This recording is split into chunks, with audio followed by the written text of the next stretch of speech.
नमस्कार साथियों, SL classes study point पर एक बार पुनः आपका हार्दिक स्वागत है। अभिनंदन। अपन तीसरा पार्ट को कर रहे थे। तीसरे पार्ट की आज सेकंड पार्ट को आज अपन करेंगे। क्या है, क्या कुछ बातें हैं। पुरानी क्लास अगर आपने नहीं देखी, पहले वो क्लास देख लो तो आपको अच्छे से समझ में आ जाएगा। और 10th की क्लासों को विस्तृत रूप से देखो अच्छे से, और कुछ भी समझ नहीं आया तो कमेंट में पूछना, आपको मिल जाएगा। लिंक डिस्क्रिप्शन में डाल दूंगा। आप टेलीग्राम से जुड़ जाना, टेलीग्राम की लिंक आपको डिस्क्रिप्शन में मिल जाएगी। तो सभी तरीके से सहयोग बनाना, और पहले इस क्लास को शेयर कर दो, उसके बाद स्क्रीन को करो आडी, और उसके बाद में बाकी सारी कुछ बातें भूलकर एक साइड बैठकर शांत तरीके से क्लास देखो। तो चलो आज अपन क्या पढ़ेंगे। आज देखना धातुओं और अधातुओं के साथ में अभिक्रिया किस तरीके से होती है। बहुत इंपॉर्टेंट टॉपिक है बेटा। यहाँ पर अगर ये समझ गए ना, ये बहुत ज्यादा इंपॉर्टेंट है और 9th की क्लास को रिलेटेड है। ठीक है, तो 9th की क्लास में जो अपन ने परमाणु वाला चैप्टर पढ़ा था उसके रिलेटेड ये चैप्टर है। तो बहुत ज्यादा सिंपल और सरल सा पार्ट है, ये ध्यान से आप देखना। देखो क्या है, तत्वों की अभिक्रियाशीलता, संयोजकता, अभिक्रियाशीलता संयोजकता कोष को पूर्ण करने की प्रवृत्ति के रूप में समझी जा सकती है। क्रियाशीलता किस पर निर्भर करती है। मैंने आपको कहा था कि क्रियाशीलता किस तरीके से, पिछली क्लास में कहा था ना कि अभिक्रियाशीलता किस पर निर्भर करती है, उसके संयोजन क्षमता के आधार पर तत्वों के अंदर अभिक्रियाशीलता को प्रदर्शित की जाती है, उसकी प्रवृत्ति को समझी जा सकती है।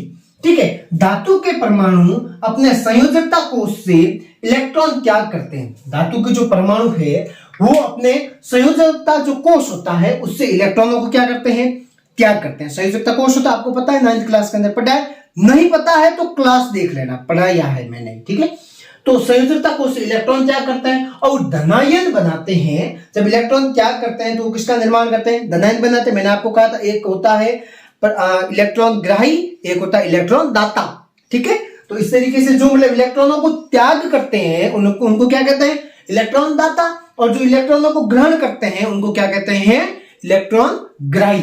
ठीक है, तथा अधातु के परमाणु संयोजकता कोष में इलेक्ट्रॉन ग्रहण कर ऋणायन का निर्माण करते हैं। मतलब अपना पूर्ण रूप में इलेक्ट्रॉन उनके पास में होते नहीं है, अष्टक पूरा उनका होता नहीं है, तो वहां से वो क्या करते हैं, इलेक्ट्रॉनों को मांगते हैं और इलेक्ट्रॉनों को मांगकर अपने अष्टक को पूरा करते हैं। पूर्ण करके अपने इन ऋणायन स्थिति को क्या करते हैं, पूर्ण रूप में दर्शाते हैं, उस तत्वों के साथ में मिलकर रहते हैं। ये एग्जाम के अंदर पूछा जाता है। ठीक है, इसका NaCl का निर्माण पूछा जाता है एग्जाम के अंदर। तो देखो क्या है, NaCl का निर्माण किस तरीके से होता है। सोडियम क्लोराइड Na होता है, उसके अंदर परमाणु क्रमांक नंबर कितने होते हैं, सोडियम के 11 होते हैं। कितने होता है, 11। अष्टक पूरा करने के लिए कितने चाहिए होते हैं इलेक्ट्रॉन, इसके परमाणु क्रमांक होते हैं 11। ठीक है, परमाणु क्रमांक 11 होते हैं। ठीक है, अष्टक पूरा करने के लिए 8 चाहिए। कितने चाहिए, 8। ठीक है, 8 चाहिए अष्टक पूरा करने के लिए। तो पहले कोष के अंदर कितने इलेक्ट्रॉन, 2 इलेक्ट्रॉन सर जी। दूसरे कोष के अंदर कितने इलेक्ट्रॉन, 8 इलेक्ट्रॉन। हो गए दोनों अष्टक पूरा, और 1 इलेक्ट्रॉन इसके पास में क्या होता है, एक्स्ट्रा में होता है। ठीक है, हमने कहा था अष्टक पूरा करने के लिए 8 इलेक्ट्रॉन की जरूरत पड़ती है। तो 1 इलेक्ट्रॉन को या तो 1 इलेक्ट्रॉन को त्याग करे या फिर 7 इलेक्ट्रॉनों को ग्रहण करे। तो 7 इलेक्ट्रॉनों को ग्रहण करना मुश्किल होता है, इसलिए ये क्या करेगा, 1 इलेक्ट्रॉन का त्याग करेगा। तो इसके पास में NaCl के सोडियम के पास में 1 इलेक्ट्रॉन त्यागित होता है, बाहर की तरफ ये रखा हुआ रहता है कि किसको चाहिए ले लो, मजे करो। ठीक है, उसके बाद में जैसे क्लोरीन। अब क्लोरीन के परमाणु क्रमांक नंबर कितने हैं, 17। ठीक है, पहले कोष में 2 इलेक्ट्रॉन, दूसरे कोष में 8 इलेक्ट्रॉन। 8 और 2 10, और इसको अष्टक पूरा करने के लिए अगर ये मतलब मांगेगा तो कितने हो जाएंगे, 7। ठीक है, अगले कोष में कितने, 7। 1 इलेक्ट्रॉन इसको क्या करेगा, ये माइनस मांगने का काम करेगा। मतलब 1 इलेक्ट्रॉन इसके पास में माइनस में। ठीक है, तो ये मांगेगा किससे, तो ये क्लोरीन का क्या करेगा, निर्माण करेगा। जब 1 इलेक्ट्रॉन किसी से लेगा तो पूर्ण रूप में अष्टक प्राप्त करेगा। मतलब सोडियम 1 इलेक्ट्रॉन दाता होता है, क्लोरीन 1 इलेक्ट्रॉन ग्राही होता है, मांगने वाला होता है। अब ये Na जब Cl के साथ में अभिक्रिया करेगा, इसके बाहरी कोष में 1 इलेक्ट्रॉन ये देता है और 1 इलेक्ट्रॉन ये बाहरी कोष में क्या करता है, मांगने का काम करता है। ठीक है, सारी बात समझ में। 7 इलेक्ट्रॉन इसके बाहरी कोष में होते हैं। अब ये क्या करेगा, एक दूसरे के साथ में अभिक्रिया करेगा। तो ये इसका जो प्लस वाला है वो इसके साथ में अभिक्रिया करेगा माइनस वाले के साथ में। तो 1 इलेक्ट्रॉन का इन दोनों के बीच में क्या होगा, साझा होगा। 1 इलेक्ट्रॉन इनके पास में साझा होगा तो पूर्ण रूप में NaCl का निर्माण होगा। मतलब Na क्या है, धातु, और Cl क्या है, अधातु। अभी सोडियम और क्लोरीन दोनों धातु और अधातु के बीच में अभिक्रिया करने का बहुत बेस्ट और सरल सा उदाहरण, मतलब सोडियम एक इलेक्ट्रॉन देगा, क्लोरीन के पास में अष्टक पूरा करने के लिए एक इलेक्ट्रॉन चाहिए। मतलब क्लोरीन के पास में बाहरी कोश में कितने इलेक्ट्रॉन होते हैं? क्लोरीन के पास में 7 इलेक्ट्रॉन होते हैं। तो ये तो क्या करता है, इसके पास में 2 ऑप्शन रहते हैं, या तो 7 इलेक्ट्रॉन को त्याग दे, मतलब दे दे किसी को, या 1 इलेक्ट्रॉन को क्या करते, ग्रहण करे। 7 इलेक्ट्रॉन को त्यागना बहुत मुश्किल है, ठीक है, इतने दे नहीं सकता। 1 इलेक्ट्रॉन को त्यागना आसान है, तो ये क्या करेगा, 1 इलेक्ट्रॉन किसी से मांगने का काम करेगा। सॉरी, 1 इलेक्ट्रॉन को मांगना आसान है, तो ये क्या करेगा, 1 इलेक्ट्रॉन मांगने के लिए फिरेगा। फिर सोडियम क्या कहेगा, चल मजे कर, ले जा 1 इलेक्ट्रॉन, तू ले जा, राजी खुशी रहे, ठीक है। तो 1 इलेक्ट्रॉन इसको दे देगा सोडियम, तो इनका अष्टक क्या हो जाएगा, पूरा हो जाएगा। अगला टॉपिक है आयनिक यौगिक। आयनिक यौगिक बहुत, ये भी इंपॉर्टेंट क्वेश्चन है, एग्जाम के अंदर पूछा जाता है इसको भी, ठीक है। आयनिक विपरीत आवेशित आयन एक दूसरे को आकर्षित करते हैं, जिनके आवेश विपरीत होते हैं, मतलब एक धनायन होता है एक ऋणायन होता है। जैसे ये देखो, एक सोडियम है धनायन और क्लोरीन क्या है, ऋणायन, ठीक है। एक दूसरे को क्या करते हैं, आकर्षित करते हैं। समान समान के मध्य हमेशा प्रतिकर्षण होता है, और विपरीत आयन एक दूसरे से क्या होते हैं, आकर्षित होते हैं। तथा मजबूत स्थिति वाले वैद्युत बंध वाला, मतलब जो स्थिर वैद्युत बंध वाला, जो मजबूत होते हैं, वो स्थिर वैद्युत बल में बंध में बंधकर आयनिक यौगिक बनाते हैं।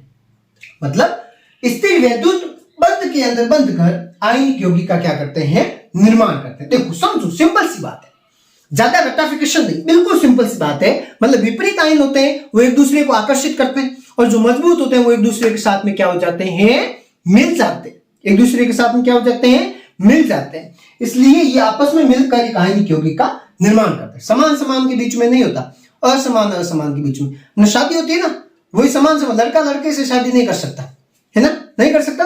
मतलब एक लड़का होता है एक लड़की होती है, दोनों के जेंडर के अंदर परिवर्तन होता है, तभी उनके मध्य शादी होती है ना, दोनों के मध्य आकर्षण होता है। तो इसी प्रकार इसके अंदर भी वही प्रक्रिया रहती है, समान समान के बीच में नहीं हो सकता। ये क्या करेगा, विपरीत जो इसके अंदर आवेश होंगे, विपरीत आवेश एक दूसरे के साथ में जुड़ेंगे, जुड़कर क्या करते हैं, आयनिक यौगिक का निर्माण करते हैं, अपना बंध बनाते हैं और आयनिक यौगिक बनाते हैं। इसके क्या गुणधर्म है, पहला है भौतिक प्रकृति। बेटा प्रश्न एग्जाम के अंदर पूछा जाता है, आयनिक यौगिकों के गुणधर्म लिखिए, ठीक है। तो पहला होता है भौतिक प्रकृति। भौतिक प्रकृति के अंदर देखना, इनकी जो भौतिक प्रकृति होती है वो ठोस या फिर कठोर होती है। ठोस व कठोर होती है इनकी भौतिक प्रकृति आयनिक यौगिकों की, और ये भंगुर प्रकृति के होते हैं। भंगुर प्रकृति का मतलब टूटने की स्थिति के रूप में रहते हैं, भंगुर स्थिति के अंदर रहते हैं। उसके बाद में गलनांक व क्वथनांक। आयनिक यौगिकों का जो गलनांक व क्वथनांक होता है वो बहुत अधिक होता है, अधिक मात्रा के अंदर इनके अंदर गलनांक या क्वथनांक पाया जाता है, मतलब होता है आयनिक यौगिकों के अंदर। उसके बाद में घुलनशील क्षमता। आयनिक यौगिकों के अंदर जल घुलनशील होता है, जल होता है आयनिक यौगिकों के साथ में घुल जाता है। और केरोसिन या फिर पेट्रोल होते हैं, वो क्या होते हैं, अघुलनशील होते हैं। ये इतना ही लिखना, जितना मैं बोल रहा हूं उतना ही लिखना, मतलब मैं यहां लिख लेता हूं। ये क्या होते हैं, आयनिक यौगिकों के बीच में क्या होते हैं, ठोस वो कठोर, और ये सामान्यतः कैसे होते हैं, भंगुर होते हैं, ठीक है। गलनांक व क्वथनांक इनका क्या होता है, अधिक होता है, ठीक है। मतलब पूरी आपको विस्तृत तरीके से लिखना है कि आयनिक यौगिकों का गलनांक व क्वथनांक अधिक होता है। घुलनशील क्षमता की बात करें तो जल के अंदर क्या होते हैं, विलय, ठीक है। और पेट्रोल व डीजल की बात करें, पेट्रोल व डीजल में ये क्या होते हैं, पेट्रोल या डीजल कह दो या केरोसिन कह दो, केरोसिन के अंदर क्या होते हैं, अविलय होते हैं। कौन, आयनिक यौगिक सर जी, बिल्कुल, हाँ पीछे आवाज नहीं है इसलिए तो मैं खुद बोल रहा हूं। विद्युत चालन की बात करें, अगर विद्युत चालन की बात करें तो ये गलित अवस्था के अंदर, गलित स्थिति के अंदर या जलीय विलयन के अंदर ये क्या होते हैं, विद्युत के चालन होते हैं, तथा ठोस के अंदर क्या होते हैं, चालन नहीं होते हैं। मतलब गलित अवस्था की बात करें, गलित व जलीय विलयन के अंदर, जलीय विलयन के अंदर विद्युत के क्या होते हैं, चालक होते हैं। थोड़ा सा बाहर आ जाए, दिखे नहीं तो चला लेना, ठीक है। और गलित अवस्था के अंदर और जलीय विलयन के अंदर चालक होते हैं। ठोस अवस्था के अंदर, ठोस स्थिति की बात करें उस समय ये क्या होते हैं, अचालक होते हैं या कुचालक होते हैं। कुचालक लिख लो, समझ में आसानी से आएगा, कुचालक। तो ये सिंपल सी बात है ना, ये सिंपल सी बात है, आराम से समझ लोगे, विस्तृत तरीके से समझ लोगे, ठीक है। तो ये बहुत ज्यादा सिंपल और इसको टॉपिक, इन दोनों टॉपिकों को बढ़िया घोट लेना बेटा जी, एग्जाम के अंदर पूछे जाते हैं। ठीक है, तो लो स्क्रीनशॉट, आगे की चर्चा अपन करते हैं। चल आगे देखना बेटा, धातुओं का निष्कर्षण ये इंपॉर्टेंट है। इसके अंदर ये वाला जो डायग्राम है ना, ये बहुत इंपॉर्टेंट है। धातुओं का परिष्करण, निष्कर्षण क्या होता है? अरे सर जी आता कहां से? ये धातु थे दो दिन होया है, धातु धातु धातु दापू बापू करो पड़िया सर, आया कटो धातु। मतलब कहने का मतलब ये है कि धातु कुछ एक स्थिति का देखना, यहां पर ये जो दिए हुए हैं कुछ, जैसे के NaCl ये जो दिए हुए हैं, इनके आधार पर जैसे विद्युत अपघटन द्वारा, यहां पे मैं लिख लेता हूं ये विद्युत अपघटन, ये विद्युत अपघटन द्वारा, ठीक है, ये जो है जिंक है, आयरन है, Pb है, Cu है, ये वाले कार्बनिक उपयोग से,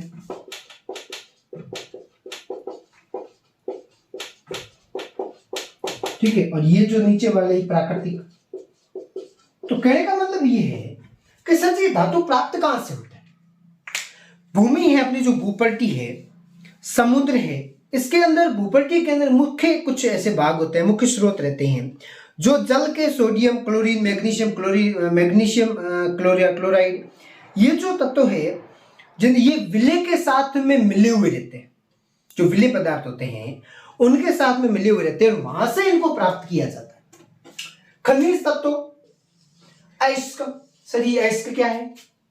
अयस्क एक बेटा प्रक्रिया है, आपकी किताब के अंदर दी हुई है, धातुओं का जो सांद्रण अयस्क दिया हुआ है, चित्र क्रमांक 3.10, चित्र 3.10 दिया हुआ, इसके अंदर ध्यान से देखना, ये इसके बारे में दिया हुआ है कि किस तरीके से प्राप्त किया जाता है। उच्च अभिक्रियाशील धातु, मध्यम अभिक्रियाशील, निम्न अभिक्रियाशील धातु, ठीक है, शुद्ध के माध्यम से, ये इस तरीके से इनको प्राप्त किया जाता है।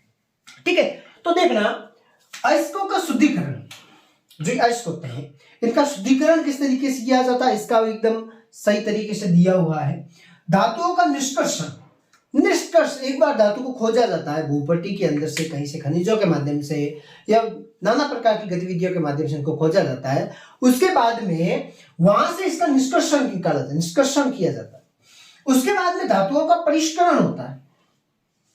परिष्करण का मतलब साफ किया जाता है, धातुओं का परिष्करण किया जाता है। कैसे? धातुओं का अपद्रव्य को हटाने के लिए सबसे अधिक उपयोगी विधि विद्युत अपघटनी परिष्करण है। विद्युत अपघटनी परिष्करण को समझाइए, सचित्र समझाइए। इस डायग्राम को अपन पढ़ चुके हैं पहले भी, आप याद रखना उसमें, ठीक है। तो ये वाला डायग्राम है ना, ये इंपॉर्टेंट है। विद्युत अपघटनी द्वारा धातुओं का परिष्करण किस तरीके से किया जाता है, सचित्र समझाइए। तो होता क्या है, एक होता है एनोड, ये वाला देखो एनोड, एक होता है कैथोड, ये वाला देखो कैथोड। इनके अंदर एक विलयन डाला जाता है CuSO4 और तनु सल्फ्यूरिक अम्ल, ये विलयन इसके अंदर डाला जाता है, बीकर लिया जाता है, बीकर के अंदर डाला जाता है, ठीक है। इसको जैसे बीकर कह दो, टैंक कह दो। एक एनोड होता है, एक कैथोड होता है। एनोड पर अशुद्ध तांबा लटका दिया जाता है, एनोड वाला भाग है यहाँ पे अशुद्ध तांबा लटका दिया जाता है, और कैथोड वाले भाग पर शुद्ध तांबा लटका दिया जाता है। और इनके अंदर से वायर द्वारा जोड़कर, जैसे ये बैटरी है, ये कुंजी है, इनके द्वारा जोड़कर विद्युत का इसके अंदर प्रवाहित करवाई जाती है, विद्युत धारा इसके अंदर प्रवाहित करवाई जाती है।